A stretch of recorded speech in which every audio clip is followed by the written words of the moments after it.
Hi guys, welcome back to my channel. So for today's Vlogmas is day 14. I'm just going to do a quick little lip tutorial. It is my dad's birthday today, so that's why it's going to be a really short beauty video. So I'm going to use what I used in my other video because a couple of you guys asked. First I'm going to go in with lip liner, which is MAC Whirl. Then I'm going to be using a liquid lip stain. You can use a lipstick, whatever you like. I'm using liquid lipsticks today. This is Tinted Love by Charlotte Tilbury. This is her Santa Euphoria lip and cheek stain. And then to top it off in the middle and kind of add some dimension, I'm going to go in with L'Oreal Paris. This is 418 Eye Empower. You want to make sure that you are using a similar trio or a similar color family of lip liner, lipstick and stuff. So first I'm going to start off with, this is like a brown based lip liner. And again, when you're applying, you always want to make sure you can, when you stretch out your lips, you're able to follow your natural lip line. So first I'm going to start off by just lining the bottom.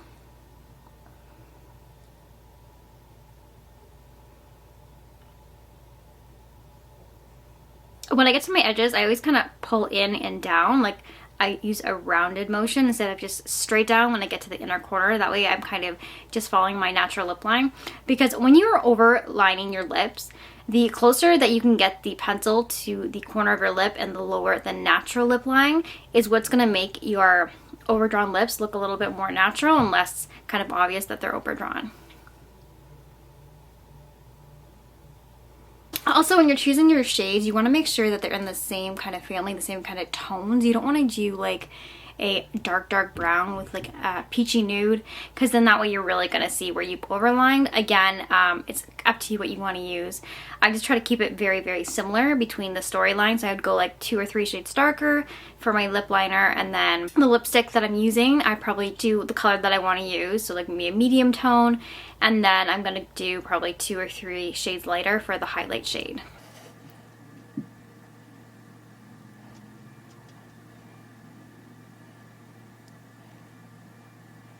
And then for the top, I'm actually going to go above, this is called your cupid's bow, this area right here, where it's kind of a little bit more pronounced. And then you have these little, like, I don't know if everyone has them.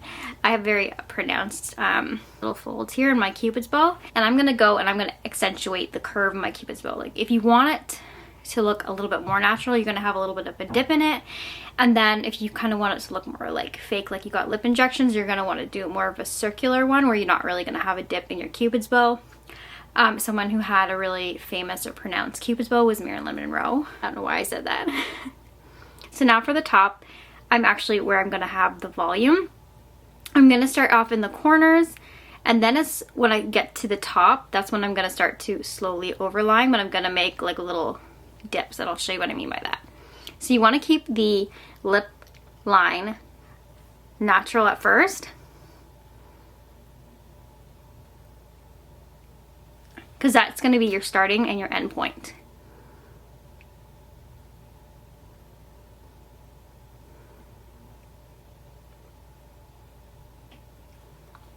And then when you're going to trace, you can trace it up. You can also start by marking it right in here. So if I wanted to do my cupid's bow, I would just, hang on, I'm going to look straight down into my mirror.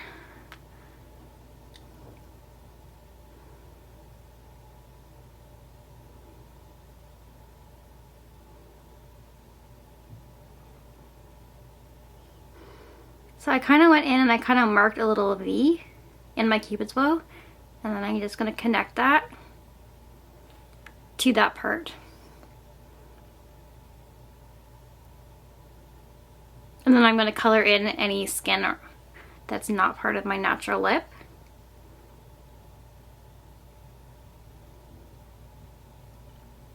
And then I'm going to show you on this side.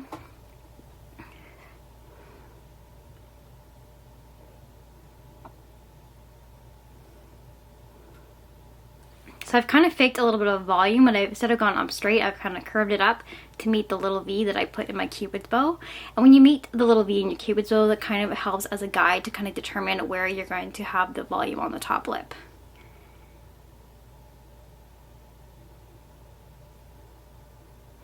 And then I'm going to stretch out my mouth to make sure that it kind of looks even.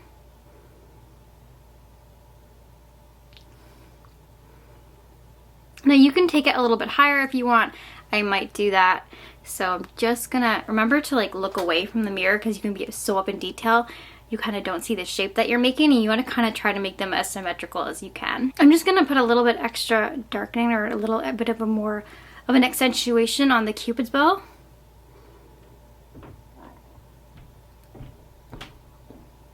Side has just a tiny bit more volume than this side, and this is where you really want to go in and kind of like sharpen your pencil. So the pointier that you have your pencil, the easier it is to kind of gravitate towards the line. I'm going to need to order a new one soon, so we're not going to use this as an example, but the pointier that you have your lip pencil or your lip liner, the easier it is going to be to kind of add definition, and by lining areas darker or by correcting.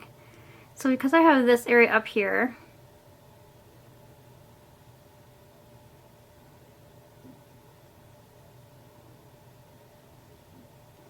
I'm just gonna lift this side a little bit just to make sure they're symmetrical. And also, sorry, my lighting is not the best. I'm using like really snow cloud lighting right now, and I've got a light in the back. So in certain angles, it looks like I have shading where I don't. Again, it's just the lighting from the window. Once you have your kind of outline or your shape, you can go in with your lipstick, your lip liner. I'm just gonna go in with this lip stain.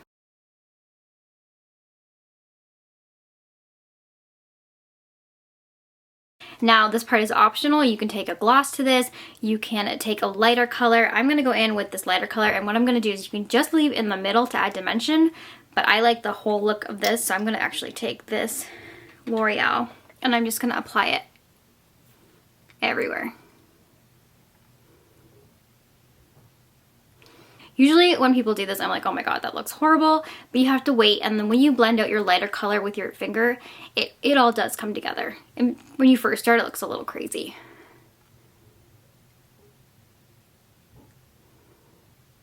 You can also press your lips together to kind of help get the shape. You want to kind of keep this color more in the center if you can. I've gone a little bit out because I like the fullness, so I want to make sure my lighter color is just a little bit more exaggerated than just the center. But if you're just going to do this with a gloss, just put a little bit of gloss in the middle and go.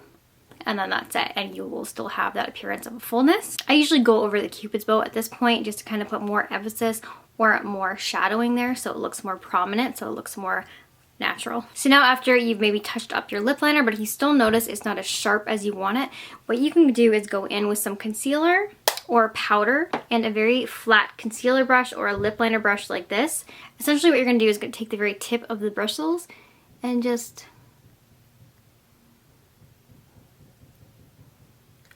go along the perimeter and really clean it up. So once that is done and you set your little concealer or your powder, whatever you use to clean up your line, you can do two more things to make your lips look even bigger. Now these are optional. So if you want more of a shadow on your lower lip, you can go in with a dark brown pencil. Something that's going to be very easy to blend out, but not too dark. Again, depending on your skin tone. This one is called a soft contouring lip liner from Essence. If you don't have a brown lip liner, bronzer or a matte brown shadow is your next best bet. And why are we doing this? Because we're going to take the bronzer, we're going to add it to the lower lip. And essentially what we're going to do is we're just going to kind of make it darker there so it looks like it's folded over to add a shadow to make it look even bigger. So I'm just going to take some bronzer on there, and then I'm going to go right in the center of my lower lip line. I'm going to hold my mouth open. I'm looking down at a mirror in case it looks weird. And then just kind of in the center, you're going to add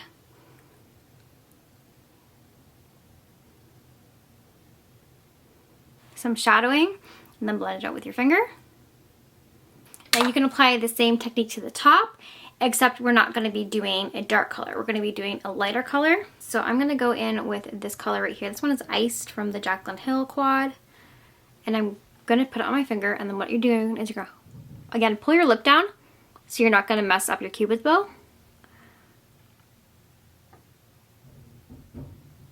Now obviously if you do it with a fluffy brush, that's probably going to give you more of a natural look, a blended look. I just start by placing it on my finger. That way I have more control over where it's going. So I'm going to do a little more. Don't take it up too high. You want to kind of keep it low, just kind of in the lip and the cupid's bow area. And then if you want to be a little extra, you can go in with another lip brush and the highlighter and literally just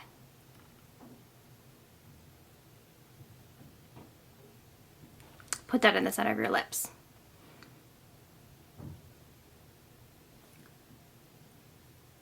Just keep it right in the center, don't bring it to the sides. And now because you have the highlighter in the center of your lips, you have some contrast, you have some dimension. Because again, it's almost like painting a picture where you are adding light and then you are adding shading, and then that way it's going to make it a lot more natural and it's just going to kind of play with the illusions, right? Alright guys, and that was a quick little video on how to make your lips look bigger using no lip injections, just what you have at home. Anyways, I will see you in tomorrow's Vlogmas. I'm gonna go enjoy my dad's birthday and I hope you guys have a great day. Alright. And don't forget to tell me down below if any of these tips helped you, if they're new, or if there's something you're going to try at home. And if you do try it, send me a picture on Instagram. Just tag it PK Lips. Alright guys, I will see you in tomorrow's video. Bye!